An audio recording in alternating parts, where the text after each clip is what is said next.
just kind of spoke to me, the song,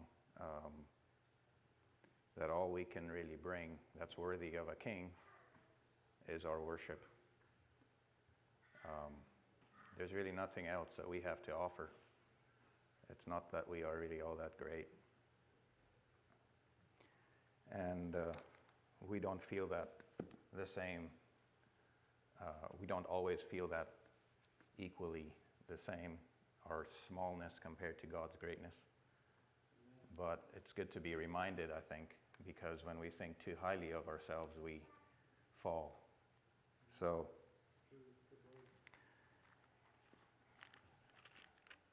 standing up here makes me feel small compared to God, because the point of being here is to speak of Him and speak of His kinds of things that He's interested in.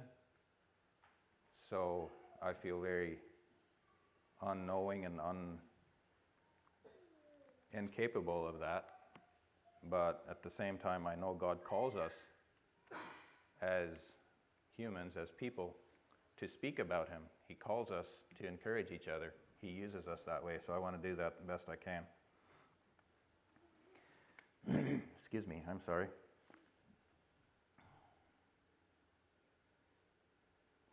So, I like to think big picture a lot. I like to,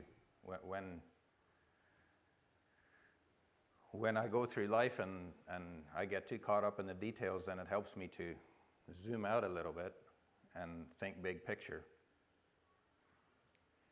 And I want to do that with everyone this morning. I want to think a little big picture and some detail too. But let's look at some big picture stuff. Way back at the beginning, what we call the beginning, what the Bible calls the beginning. Oh, thank you. That's rather sweet of you.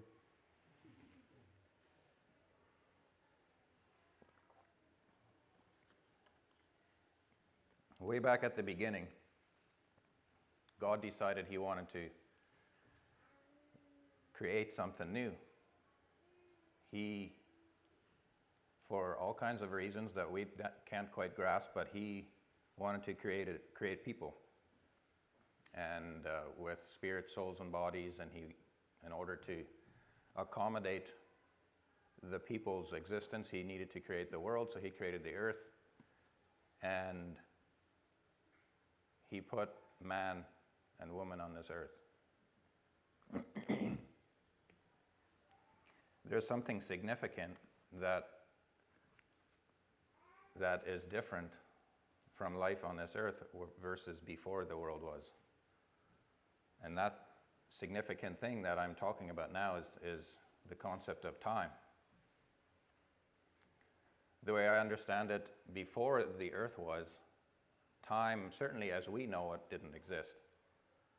Genesis chapter 1 talks about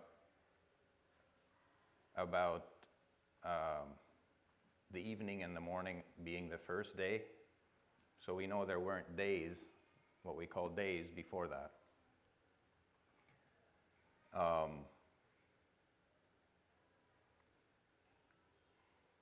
So again, in God's wisdom, He created time for us to live in. For us as human bodies, for us as human minds and bodies to exist, it takes time. As soon as we cease to exist, then we're outside of time. So time is something that you only find while you're physically alive. I don't think afterward that time, I can't say for sure that there isn't some measure of history or passing of time or existence in eternity, or that there wasn't before, or that that's beyond me. But it's going to be different. It's going to be very different than it is now. Why did God need to do that? Why did God need to, or what was vision or the purpose that he had in creating time for us to live in. Why did he want us to experience days and months and years and have that whole existence here? If you think about that, any answers? Why would God need time for us here? Why not have us just exist too, like the angels and the spirits and God and Jesus and the Holy Spirit? Why not us just all, if he wanted to add us to the picture, why not just add us to the picture he was already in instead of creating this thing? What do you think would be maybe a thought on why that would be? Any answers on that?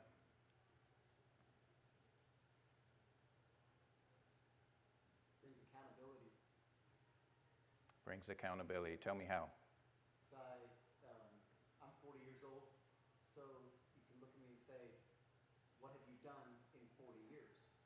And if I've sat on the couch and done nothing, then there's a time frame that kind of brings some accountability for I've done nothing and I've had this much time to do something and I haven't used it.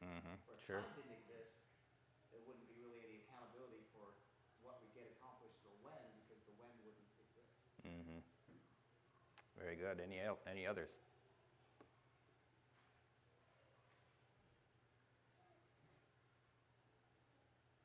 So my thought on that, which is somewhat similar to what Steve talked about, but I feel like God wanted us to experience or to have free will. And for us to have free will, how would you have free will if you didn't live on time and have part of free will is deciding to do things, deciding to think things, deciding to have attitudes that you decide to have.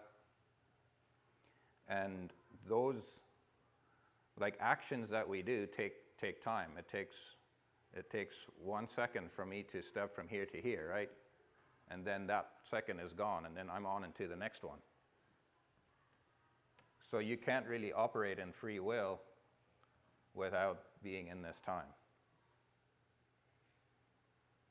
The decisions we make, and ultimately, of course, I feel like the biggest reason for God wanting us as people on this earth and giving us free will is for us to voluntarily choose to have a relationship with him. So for us to be able to do that voluntarily, he created this thing called time for us to live in. And then as we live here, we're born here and we go through this life, we have the opportunity to make decisions that hopefully in God's heart and his desire, they're decisions that will bring us closer and closer to him. So that I don't know. I'm just simple-minded, but that's what my thought was when I looked at that, is that God needed time, and he wanted us to be in this time so that we were able to make voluntary decisions that would bring us to him, where we would become really, really tight friends with him, relationship with him.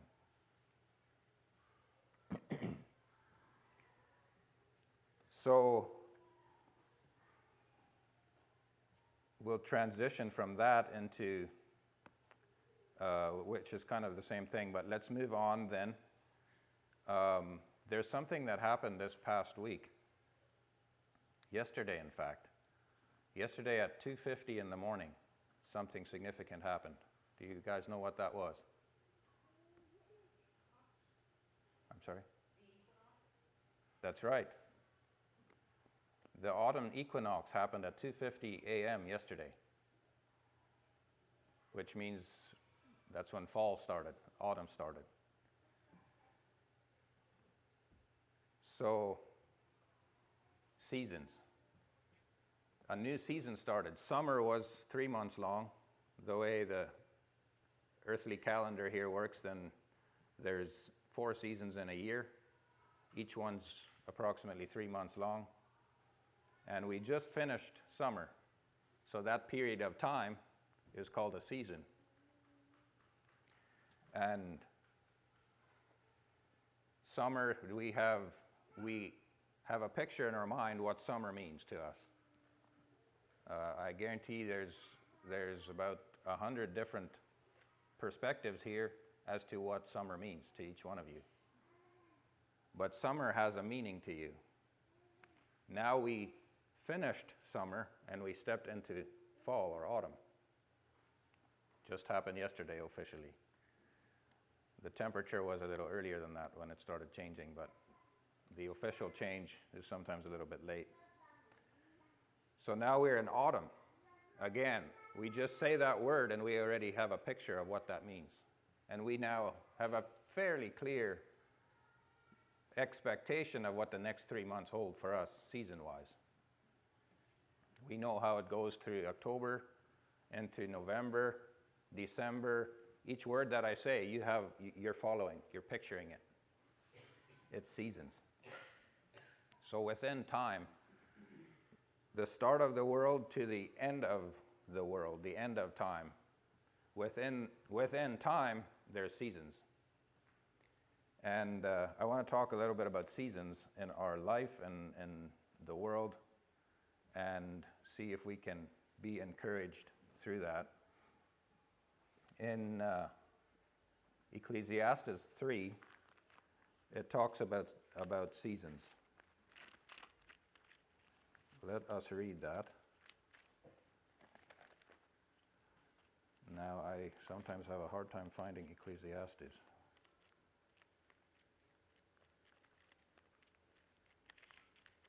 It's in there somewhere.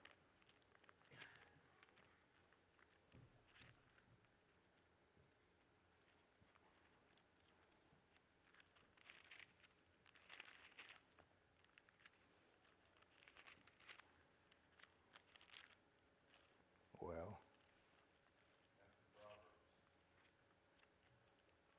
there it is. I haven't memorized it very well. Thanks, James. It was James, right, who said that? Thank you. Ecclesiastes 3, everything has its time. To everything there is a season, a time for every purpose under heaven.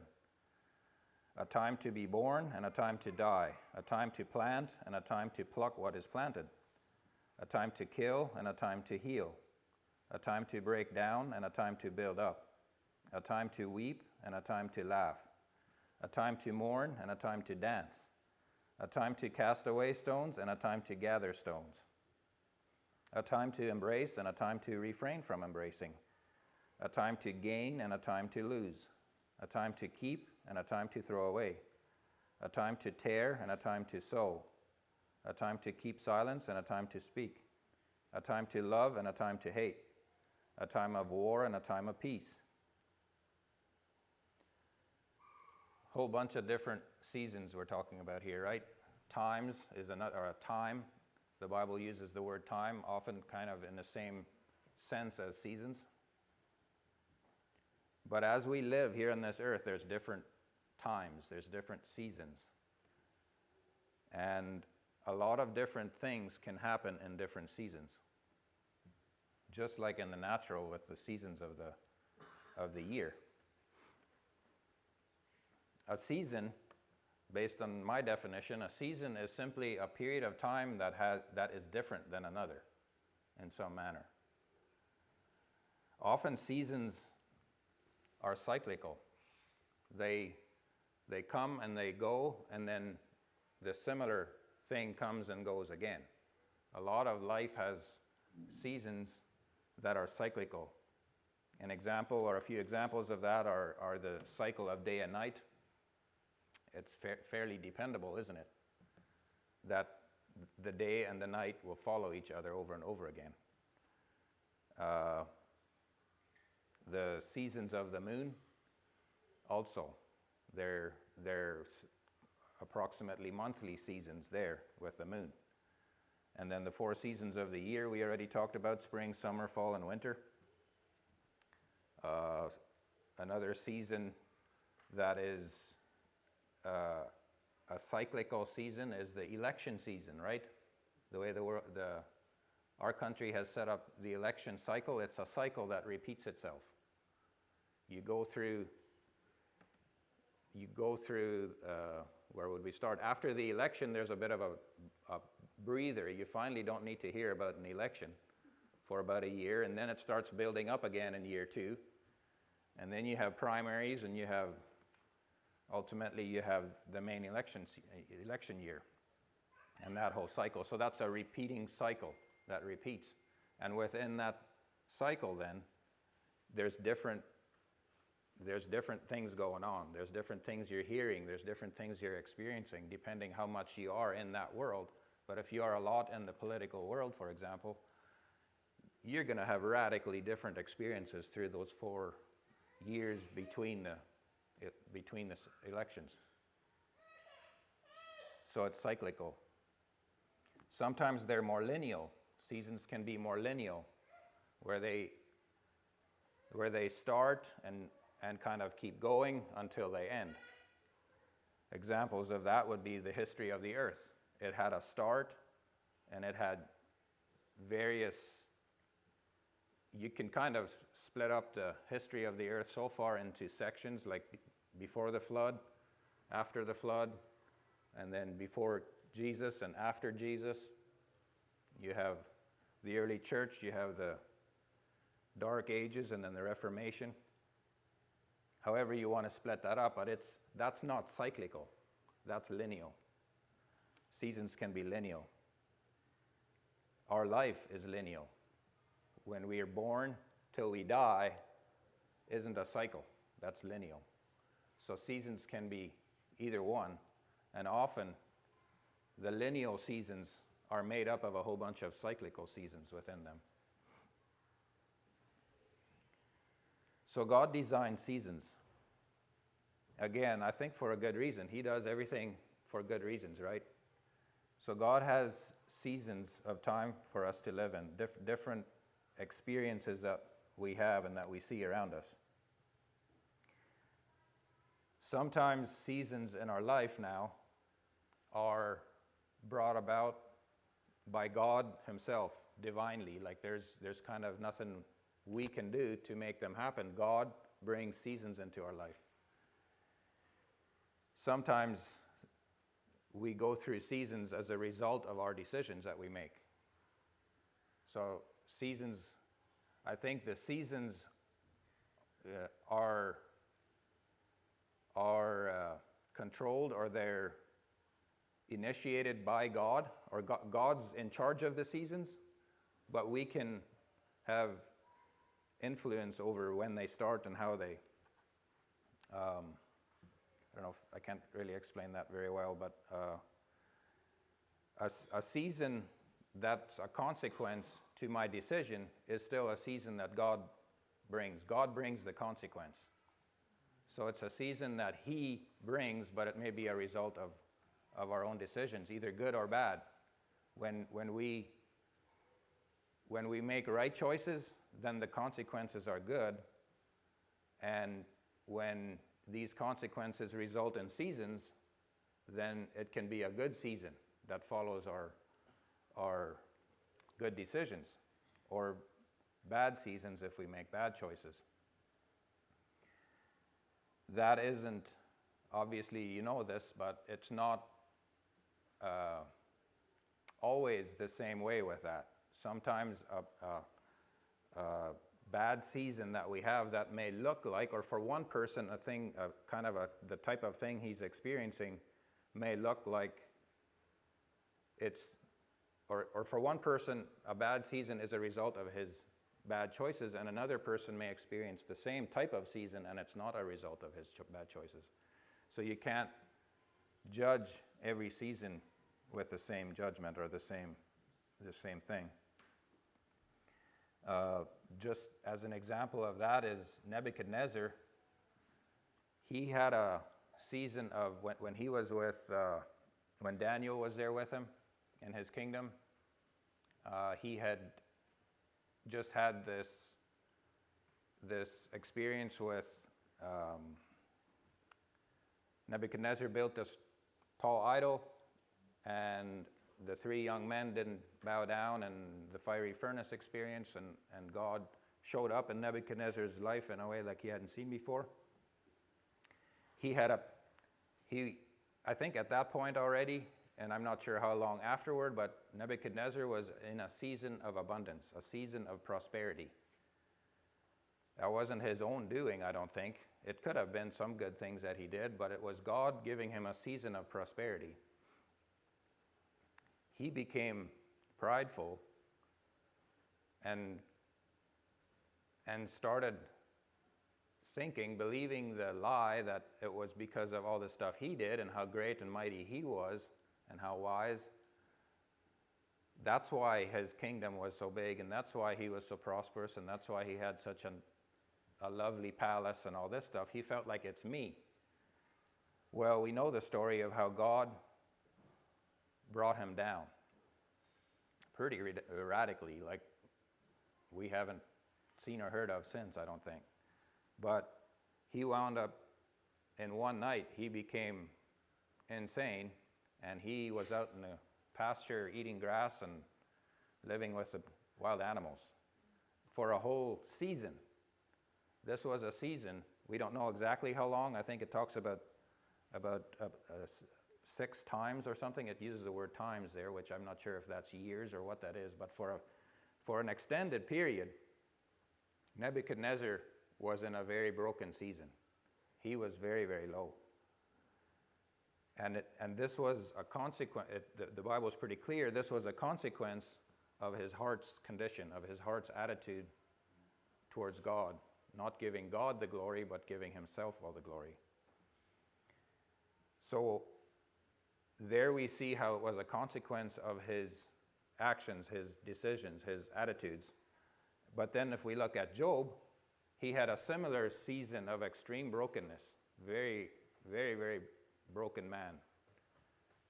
And to my knowledge and from what the Bible says, there was nothing he did that caused it. It was just a season brought on by conversation between Satan and God, pretty much. So that was not a season caused by Job's decisions, and yet he had a season of brokenness. So I think that's a significant thing to know as well, is that seasons aren't easily defined or easily figured out. They're complex. So let's look into seasons of our life a little bit. Bear with me. I guess with all this stuff, there's a few points I want to make at the end that our perspective of seasons can help us in our daily life. So normal seasons in our physical life,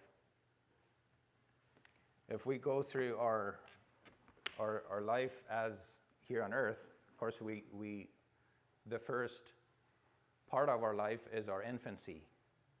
When we're conceived and we grow, we're born, we're an infant. That's kind of infancy is the first season of our life. And again, we can break this up as detailed or as big as we want, but since I'm speaking, I get to choose how we want to break it up. So infancy is your first season. And the infancy season, so as we go through these, I want us to picture our perspective within each season. What is us as people, what's our perspective in life in each of these seasons? Because it's not the same. It's quite different. So an infant is all about me. Like there's nobody else in life other than, like, a baby's needs go in front of everybody else's. So, and they can't clearly make decisions. Their logic isn't really developed yet. So they're very limited in their scope, in their perspective. It's a very limited and focused perspective. Then you have childhood, and then the mind and And the perspective is developing a bit already. Now they're starting to realize, oh, there's people around me too. It's not just me. Here's this other child. I love to play with this child. And that child, I love to play with that child. And oh, mommy and daddy said this, and if I don't obey, then it hurts. And there's all kinds of stuff that they're starting to learn. So their perspective is widening. It's growing. They don't at that point don't have a care in the world yet. A little child, and again, you can put your own ages to this stuff, but a little child, they don't really have a care in the world. It's just, oh, today I'm jumping out of bed, and yay, I'm running, and I'm going to go play with my ball. Or today we're going to ice cream. Daddy said yesterday we're going for ice cream today, and that's all the child can think of all morning long is, we're going to go get ice cream today. So they're experiencing more, but it's still very focused. And then you go into teenage years, which we have plenty of them here to explain what their focus is. I don't really need to go into much detail there, but the teenage years, again, it's broadening. They're learning, they're growing as each season goes into the next one. But there's cars that are exciting, and there's a drive test coming up, and there's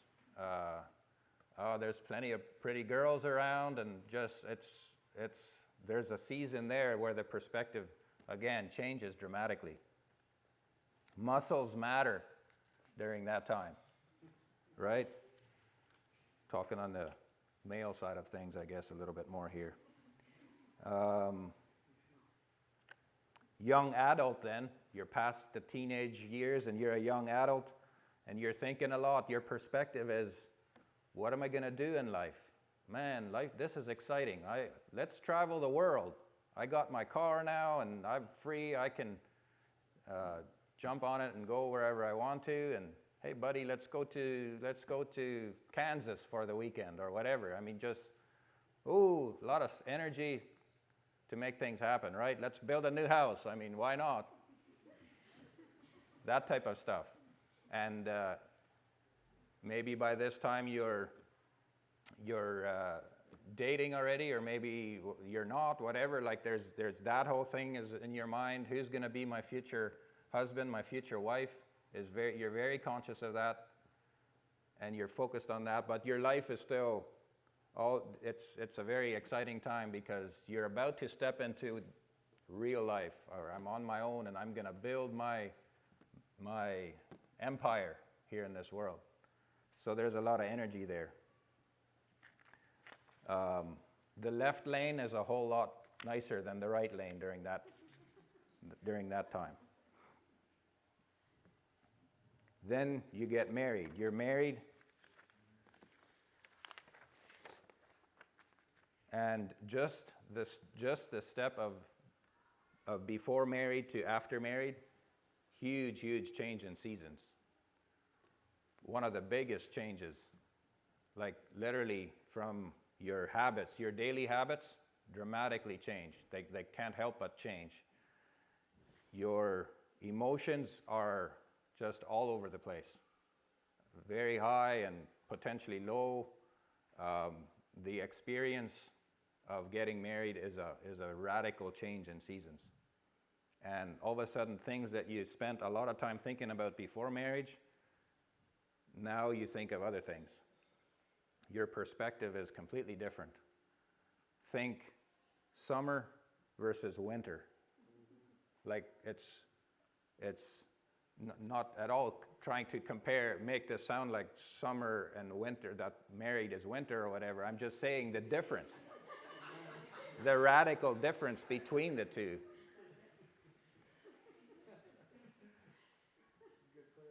So,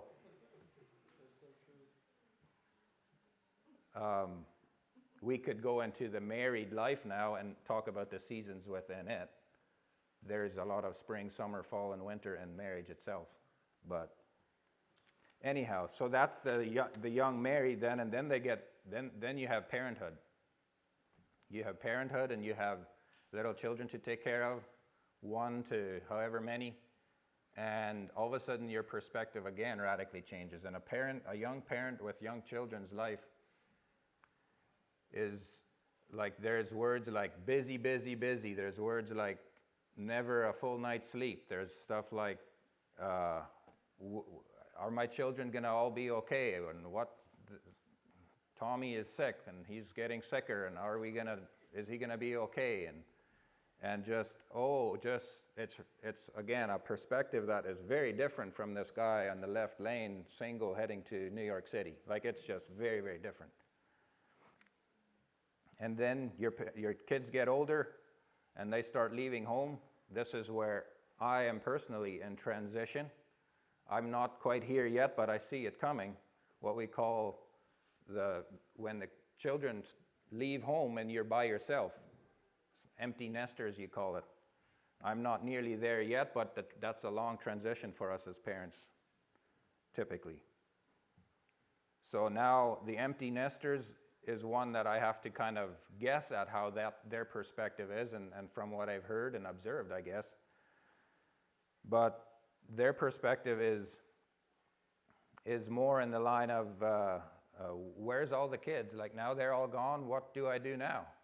I've spent 30 years focused on my children and their livelihood and their education and their future and their success and their health.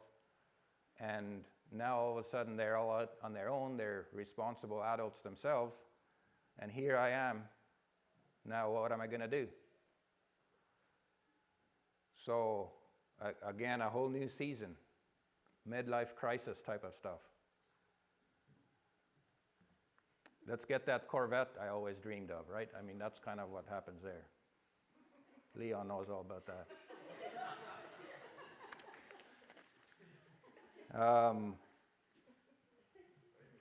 And then, and then seniors. We don't have a ton of seniors here, but we have some, thankfully. We need seniors to keep us grounded and to keep us focused. But a senior's perspective, I'd love to hear one of you seniors come up here and give your perspective of what is your reality like now. Anybody volunteer? But again, a senior's life, I most think about my dad in this case. My dad is 82, I think now, and his perspective, it's very, very different again from mine. But his daily life and his months and his years now, my mom passed away a couple of years ago, so he's by himself. He's often lonely. He has some aches and pains and some health issues. He has family means a lot to him, so he goes around and travels and visits his family that's here and there and everywhere. He values relationships very highly. There's a perspective that he has where there's a lot of history that a senior looks back to. And there's a lot of growth that he looks at, and he sees growth behind him, So that perspective of seeing how time works from infancy through all these seasons to where he is now, and he sees in front of him, it may not sound appealing, but I think it's true. At a point of senior, and especially the upper level of senior season, you're looking into eternity. That's your next step, right? And it feels closer to a person like him. I've talked to my dad. Heaven and eternity feels much closer to him than it always has to me. So it's a different perspective, right? So they are not in a hurry anymore. Like, why hurry anywhere? You've done all your hurrying you need to in life. So the right lane is fine for him. He can take his time. It's actually good if it takes a little extra time to get to town, because, I mean, that way I spend a bigger part of my day doing something instead of sitting on the couch at home. So taking extra time rather than trying to compress things into a smallest amount of time as possible is more the perspective of a senior. So I don't know if that makes sense to you, but it helps me, I guess, when I think of the different seasons that are in our life and how each of us are in a different season in many different ways, whether it's in our age or whether it's in our roles and responsibilities or whether it's in like there's just a lot of different components of our life that are in seasons, and we don't know very well about each other and where we are at without really connecting. Spiritual seasons. Let's look a little bit at spiritual seasons yet too, because in our spiritual life we have seasons as well. Stretching season. There's a stretching season in our spiritual life where it feels, where it looks from the outside maybe as if it almost looks dead, kind of like a tree in the winter. When you look at it, you can't really tell the difference between a dead tree and an alive tree in the wintertime. So you have to know more about this tree than just looking at it during this season. You need to dig deeper. You need to look real closely at the buds on the branches to really tell the difference. You might even need to know their history. You might need to know that in the summertime this tree was green and this one wasn't. You might need to have that perspective with that person in order to know really where they are at. So the stretching season can make us look not very alive. It can make us look like there's not much fruit visible during this season. It's a hard season, this stretching season. There's tough battles to face during this time.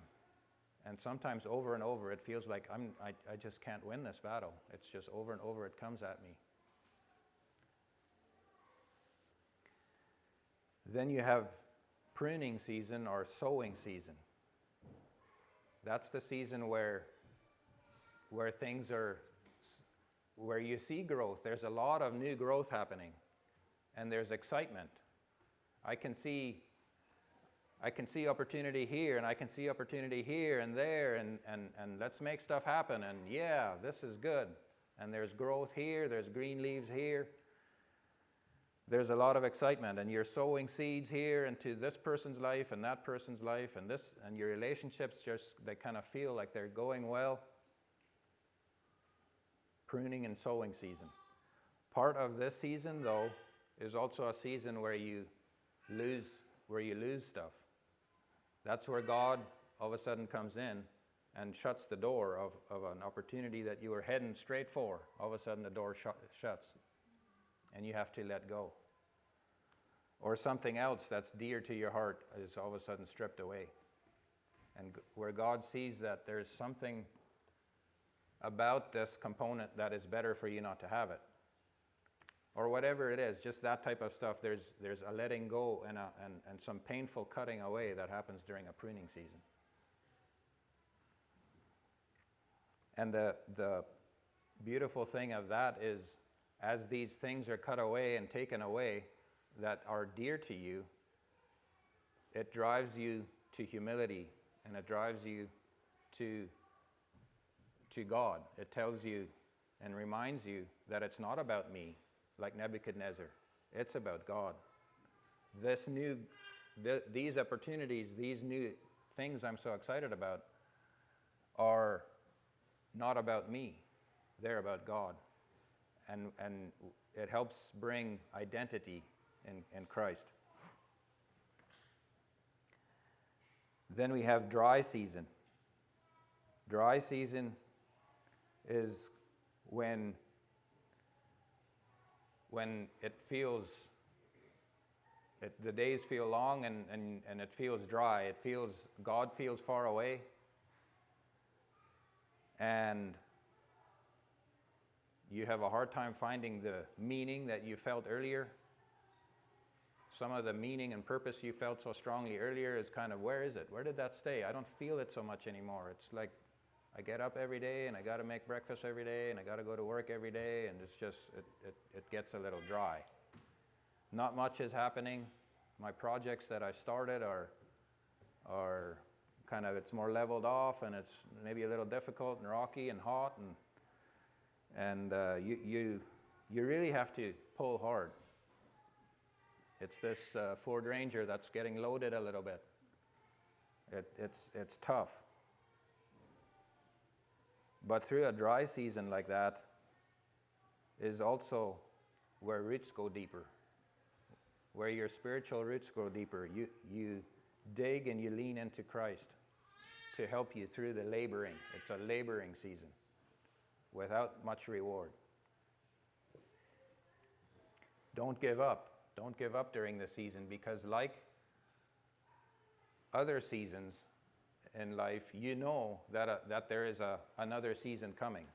So don't give up. This is a tempting season to give up in when you feel dry, but don't give up, because you know there's another season. And that other season is harvest season. In our spiritual life, we have harvest season too. This is when we can more easily see the fruits of our labors. What we sowed back then with this person, we're starting to see, oh, that person's doing better, and our relationship is better, or this ministry is finally it's producing fruit that we started back then, or this business, or whatever it is. But you start to see clear evidence and clear fruit of your work that you put in. It's easier to see progress during this time. Looking back and seeing the good things in life is easier. You can see God's fingerprints on your life better during this time. So that's a few of the spiritual seasons that we go through. And they could be kind of lineal in our life as a whole, but they're also cyclical. These seasons, I believe, in a typical person's life, you'll go through them somewhat cyclical over the time, and there's no specific time frame here, but typically kind of as you go through life, you'll experience each of these seasons kind of over and over again. Somehow part of God's plan that way, that it creates growth every time you go through this cycle. It's like a tree too, as it goes through its seasons. Every time it gets a little bigger, a little stronger, the roots get a little deeper, a little stronger as well. There's more and more branches. That's how our life is. As we go through these cyclical seasons, we get stronger every time. Every time. We get closer to God. There's more depth. There's more understanding. There's more knowledge. There's more wisdom. It may not feel like it every day, but the big picture, again, if we go back to the big picture of our life, as we go through these seasons, some hard, some not so hard, others really exciting. As we go through these seasons over and over again, it produces in us, it produces something really, really good in us. And God, I believe, is very wise in the way He created that and the way He created us.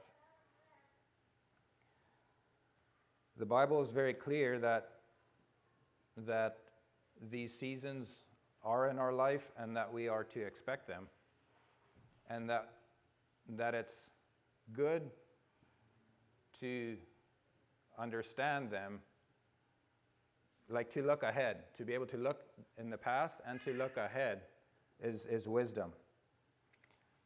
In Matthew 16, it says, "Then the Pharisees and Sadducees came, and testing him asked what he would show them, or that he would show them a sign from heaven. He answered and said to them, when it is evening, you say, it will be fair weather, for the sky is red. And in the morning, it will be foul weather today, for the sky is red." So Jesus is the point of this is obviously the Pharisees and their question, but I'm taking kind of a secondary thing out of this, how Jesus is using a logical example as that we can forecast the weather based on, in this case, the sky is red.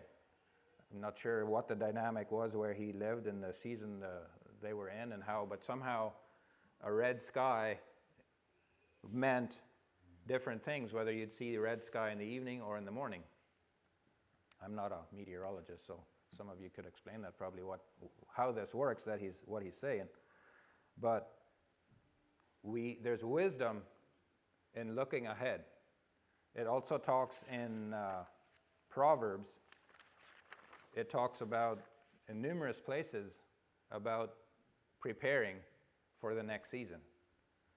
It talks about the ants and how they prepare, how they work together and they prepare. It talks in Proverbs 31 about the wise woman that prepares for winter. Snow doesn't scare her because she's preparing for that season. So having this discernment is godly and is biblical, and to look ahead and see what season do we see coming and to prepare for it.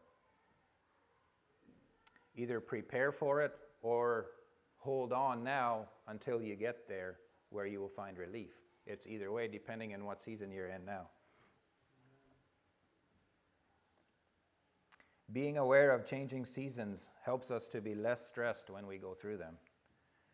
We know there's a purpose and a plan. Nothing is random or pointless. Our failures in this season that we're in now or in our seasons past, our failures don't need to define our future season. That's where God steps in. In each of these seasons, God is in the business of redeeming seasons. He's redeeming our failures in each season. So don't, just because you look back into a previous season and it feels like, oh man, I messed up so bad, don't let your heart be discouraged because there's another season again. Just because my season now feels hopeless doesn't mean that there isn't hope for the future. Don't ever lose hope. God's in the redeeming business. It also helps us to have grace with others around us. If there's this extremely annoying person around us, it helps to be aware that they are also going through seasons. And I may not know exactly what your season is that you're in, that God has you in. Maybe you're in a dry season. Maybe you're in a broken season. So then it's better for me to have grace to you instead of judging you or being angry at you. So being aware of seasons in the people around us, in our family, in our neighbors, church, business, whatever, but being aware of them having seasons makes it less stressful on us. So in the middle of all these seasons and changes, there's some very strong unchangeables too, and that brings stability throughout all our seasons, all our life long. And there's a long list of unchangeables that God brings into our life, or that He is basically for us in our life. And a few of them are that God is with us. That's unchangeable. God's presence with us as His children, as a believer, He is with us. That's unchangeable no matter how I feel about it, no matter if He feels near or not, He's with us. God has promised that. And so many more of His promises. His promises to us are true and unchanging. He's faithful. He's dependable.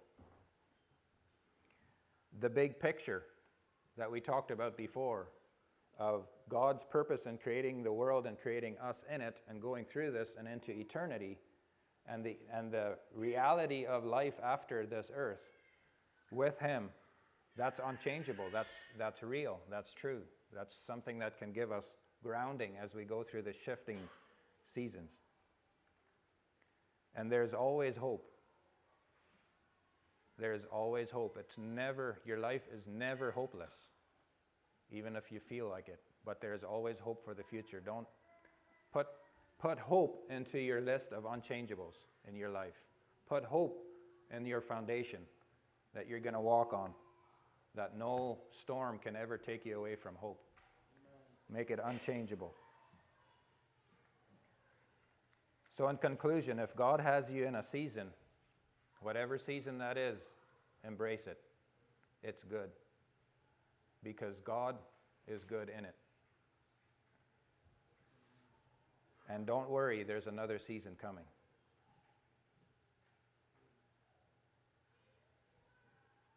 Be aware of what you've already come through and look ahead at what's coming. Discern the times and prepare for the next step. Thank you. Preston, I guess.